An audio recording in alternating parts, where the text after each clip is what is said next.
Hi everyone, welcome back to Aim at Melanoma series Melanoma 101. My name is Melissa Wilson. I am a physician assistant, and we're going to be talking about treatment today, specifically for stage 4 melanoma. So before I start talking about what the actual treatments are and how they work, I wanted to give you a little bit of information just in the beginning of what we really define as stage 4.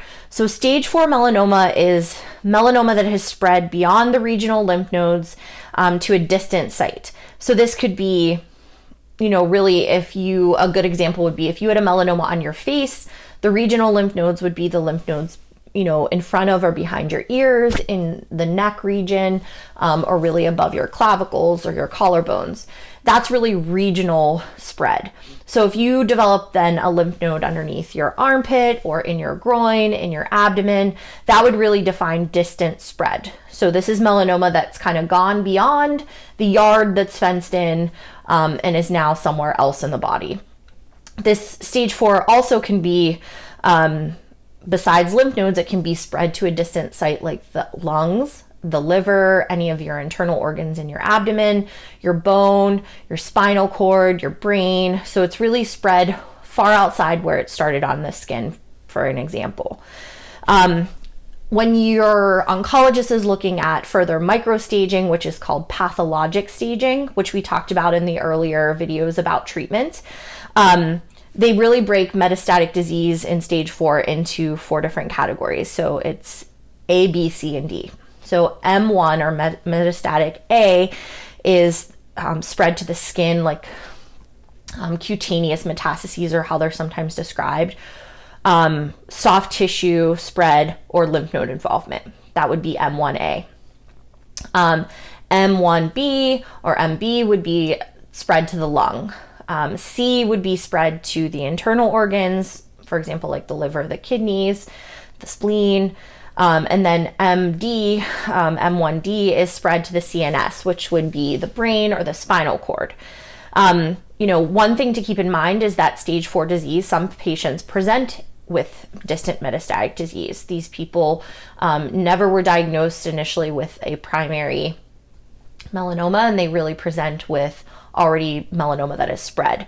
Or you can have patients that progress to stage 4 that may have had an earlier primary at a different time. They may have had a stage 1, 2, or 3 melanoma that unfortunately came back somewhere distantly. So there's 2 ways to be, defined as stage 4. The other thing that I wanted to point out before we talk about therapy and treatment is that unlike the earlier stages of melanoma, really surgery is not indicated for stage 4 disease very often. So there are a couple of exceptions and reasons that your oncologist or treating physician might suggest surgery. One of them would be to diagnose metastatic disease. A lot of times, just because you have a tumor in your lung or you have a spot on your scan that showed up doesn't necessarily mean that it's melanoma. And so we have to prove that that's the case before we start allocating treatments to you. So one of the reasons that you might have surgery in stage 4 is for diagnostic purposes. Now, a lot of times this won't be removing the tumor unless you have others. Like if you have multiple lung nodules, sometimes one tumor might be removed for diagnosis, but you also may have allocation for things like core biopsies and fine needle aspiration biopsies, where they just take a little piece of the tumor to prove what it is. Another reason why you might have surgery in stage 4 would be for palliative purposes. So what does that mean? So if you have a tumor that is causing significant discomfort or might be pressing on a structure that's causing issues like swelling, if radiation isn't an option, or if there is a higher instance that we might get benefit from removing such tumor, that might be another reason to remove something for for symptom improving care. A third reason that you might be approached to have surgery in stage 4 disease would be at the end of systemic therapy, if all of the rest of your disease maybe went away and there might be one tumor or one area that has not really changed too much or has continued to be present, but all the rest of your disease went away. Sometimes I've seen oncologists recommend surgery for removal of that one last area. So again, surgery is not always indicated in stage 4 disease in the way that it is for earlier stages. So what do we do for stage 4 disease? There is, luckily, a very long list of treatments for melanoma in stage 4. Now, in this list, you can see we have immunotherapy, and that's really using your immune system to do a job better or make a job work more efficiently in order to fight the cancer using your own immune system response. And then you have targeted therapy, and this is really targeting a specific part of your immune system. And in this case, with the BRAF/MEK inhibitors, this is really targeting a pathway of growth. And we'll talk about that in a little bit, about how these actually all kind of work. And then there is combination therapy. So you'll see on this list 2 immunotherapies, again, an immunotherapy and something called a LAG-3 inhibitor. And then you see a combination of immunotherapy and targeted therapy and what's called triplet therapy. And that is using Tecentriq with Cotellic and Zelboraf. So we're going to go down this list and kind of talk about what the medicine is, how it works, and how it's given. And so hopefully by the end of this video, you have a really good understanding of what all these options are. Now, also you want to remember that this is not an exhaustive list because there are many, many clinical trials that are being used and are underway right now in melanoma that can also use some of these treatments in combination with some new agents to really harness, our cancer fighting ability. So let's just start from the beginning. So with immunotherapy, one of the earlier agents that was available was something called IL-2. Now, IL-2 is part of the inflammatory cascade.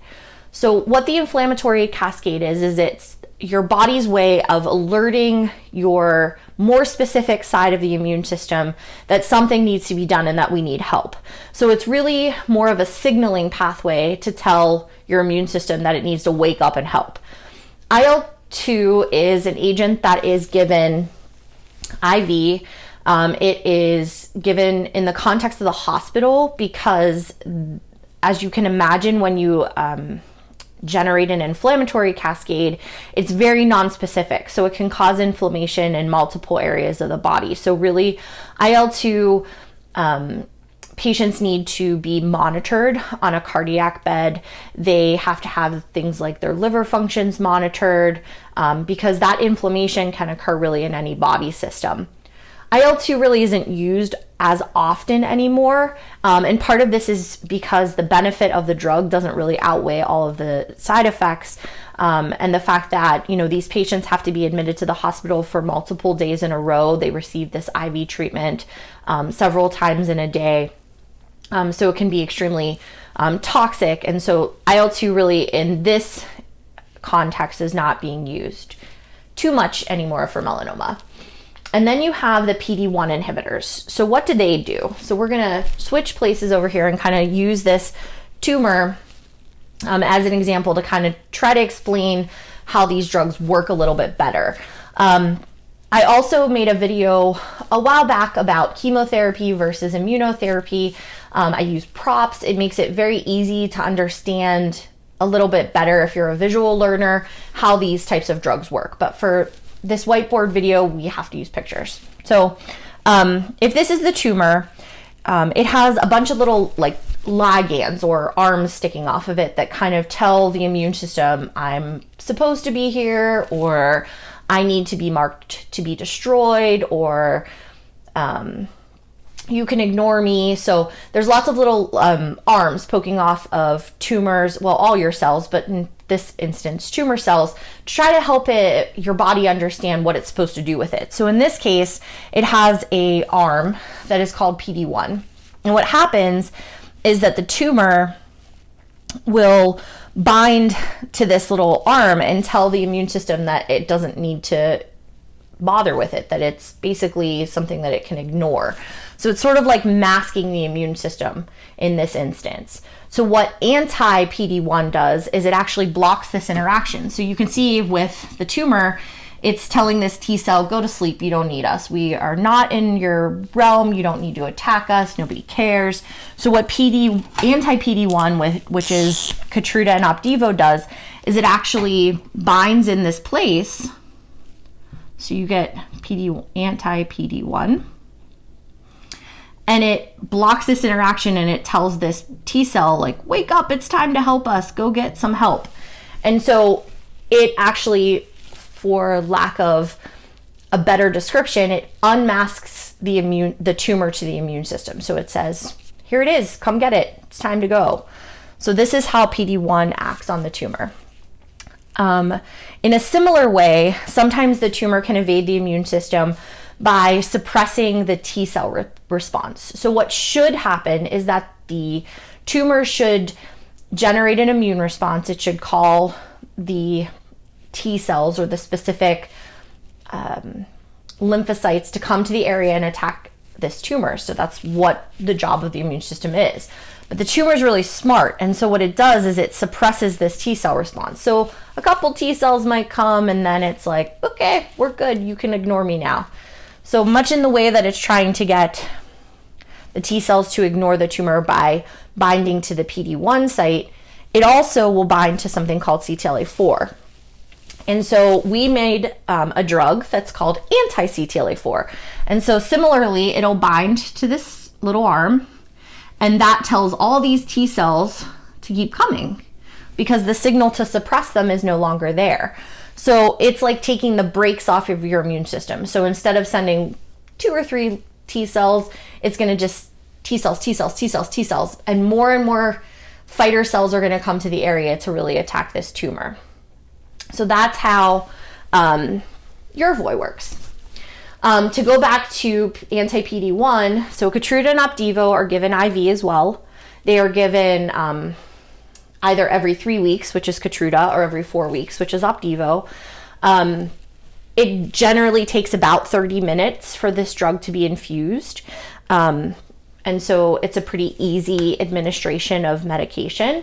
Yervoy, which is also called ipilimumab, that's a mouthful, is a drug that's also IV.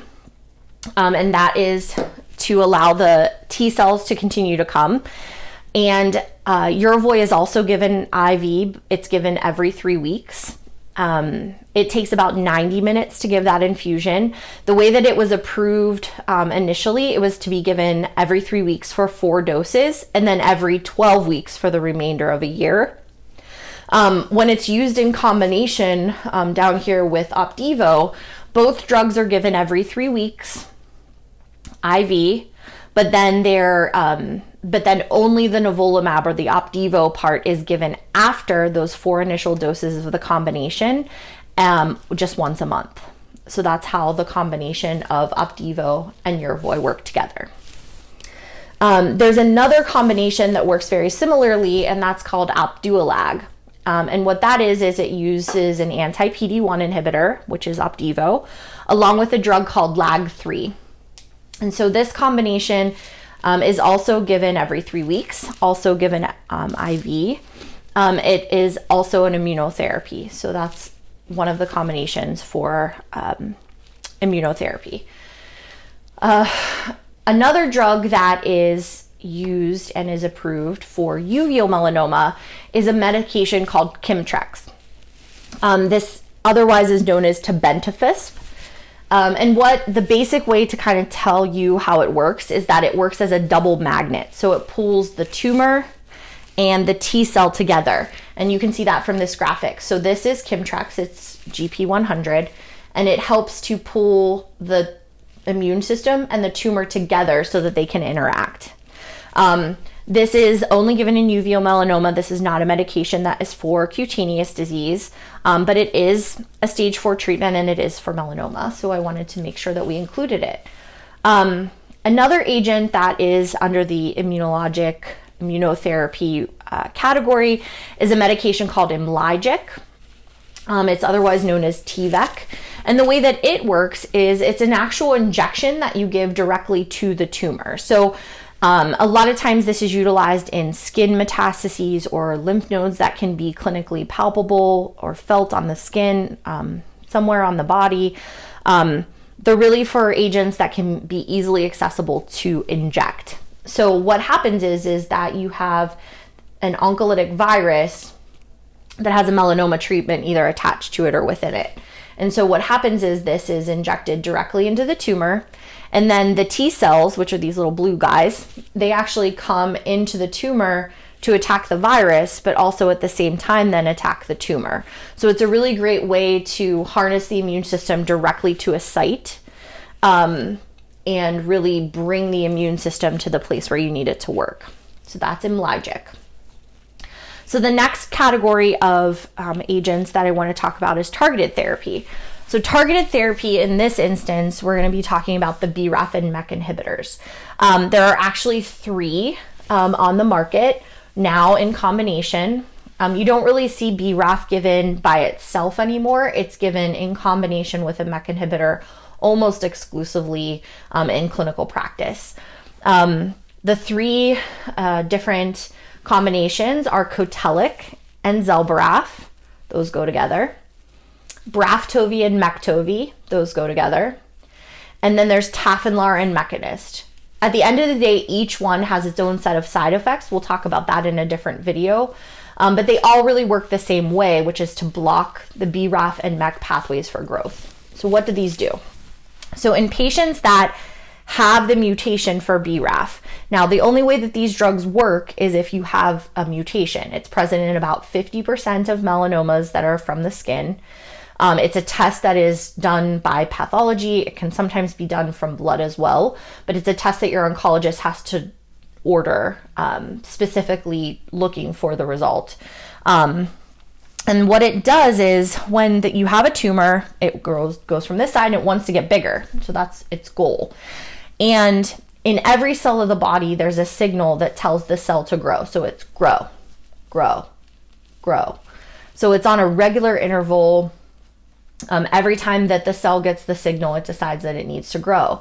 In people that have the BRAF mutation, that signal is more frequent. So it's grow, grow, grow, grow, grow, grow. So as you can imagine, cells that get that type of signal can sometimes grow very quickly. They can spread really quickly because they have that ability or that signal that's telling them they need to get bigger.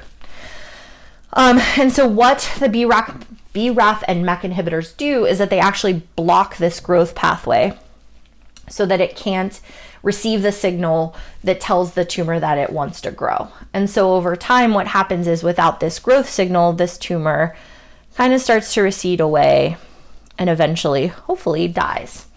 And so blocking the BRAF and MEK pathways is extremely effective in patients that have the BRAF mutation, but it wouldn't really be something that you would give to someone if they did not have this mutation. So really, the targeted therapy is specific to patients that have the BRAF mutation again.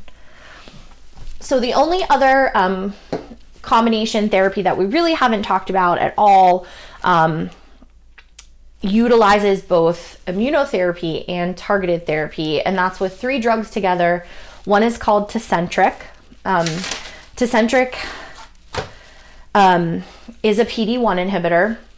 And then you also have Cotelic and Zelboraf, which is a BRAF MEK inhibitor. So you're not only creating a scenario where you're marking the tumor for destruction, but you're also blocking the growth pathway at the same time. As you can imagine, this is both an oral and a IV medication given together. And I forgot to mention that the BRAF MEK inhibitors are actually oral agents. So these are primarily IV or injected. Targeted therapy is primarily oral. And then the combination therapies, you have a combination. These are both IV. Opdualag is IV. And then Tecentriq is a combination of IV and oral therapy. The other thing that I want to mention, along with all of these therapies, are that there are plenty of things that are in clinical trial right now using agents that are already listed here in combination with things that are in development or utilizing combinations of these drugs together. There is also what is called cellular therapy or cell therapy. This is not yet FDA approved, but hopefully very soon for melanoma. And this is using CAR-T, which is chimeric antigen receptor therapy, or TILS therapy, which are tumor infiltrating lymphocytes. Both of these therapies take a piece of your tumor and actually help refine a treatment that is very specific or extremely refined to your particular tumor. So CAR T and TIL therapy are still within clinical trial development. They certainly have a lot of exciting benefits for patients. This is a very specific treatment that would be designed for the patient's tumor and only your tumor. So TIL therapy that would be designed for me could not be given necessarily to someone else. So these is very specific. It's something that is done in a lab and then it's given back to the patient at a later time. So we'll talk about that more at another time, but really for right now, as you can see, there's lots and lots of great developments for stage 4 disease. I hope that you learned lots today. If you have questions, please reach out to me on the Ask an Expert line. And otherwise, we'll see you soon. Have a wonderful day.